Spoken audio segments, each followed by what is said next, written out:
Assalamualaikum warahmatullahi wabarakatuh. Hamdan wa syukurillah amma ba'du. Teman-teman, sahabat Ki Santri Channel, insya Allah pada video kali ini saya akan melanjutkan masih Nadom Sunda Qaidul Iman Manonjaya. Pada video sebelumnya sudah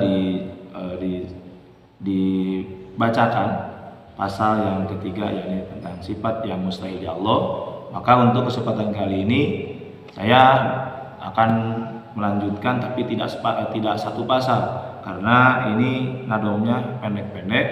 Maka saya akan, insya Allah saya akan membacakan nadoman pasal keempat, pasal kelima sampai pasal keenam. Pasal keempat itu mengenai tentang sifat yang jaiz atau wenang di Allah. Kemudian pasal yang kelima itu sifat yang wajib dan mustahil di para rasul. Kemudian pasal ke-6 sifat yang jaiz atau wenang di para rasul. Tapi sebelum dilanjutkan, mengingatkan jangan lupa subscribe dulu Ki Santri channelnya. Kemudian silakan like, komen, dan share sebanyak-banyaknya kepada teman-teman. Teman-teman yang saya banggakan, sebelumnya kita bacakan dulu kalimat thayyib. Bismillahirrahmanirrahim. La ilaha illallah, la mawjuda illallah, la ilaha illallah, la ma'buda illallah, la ilaha illallah, la matluba illallah, la ilaha illallah, la maqsuda illallah.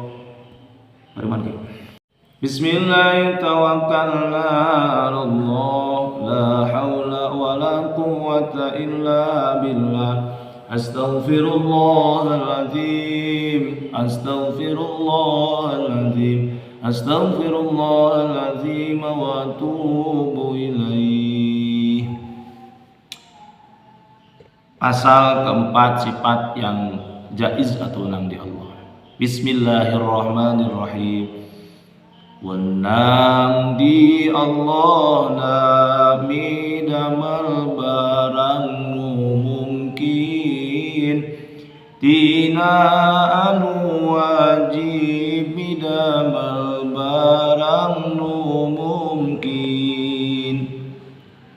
Lanjut pada pasal yang kelima, sifat yang wajib dan mustahil di para rasul.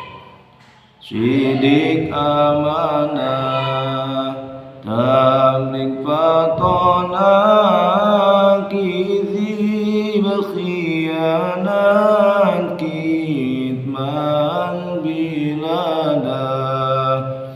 Bener ka percaya ngadugikeun sareng pinter, bohong cidera nyumputkeun tur bodoh. Pasal ke-6, sifat yang jaiz atau wenang di para rasul. Wenang di rasulna sifat manusia biasa, kaya tuang leut angkat kulem saja bina. Muhammadun basyarun walaysa kal basyari, wa yakutun hajarun walaysa kal hajari. Muhammad te manusia lain manusia biasa, kaya batu inten yakut lain batu biasa. Alhamdulillah, terima kasih. Mudah-mudahan bermanfaat. Assalamualaikum warahmatullahi wabarakatuh.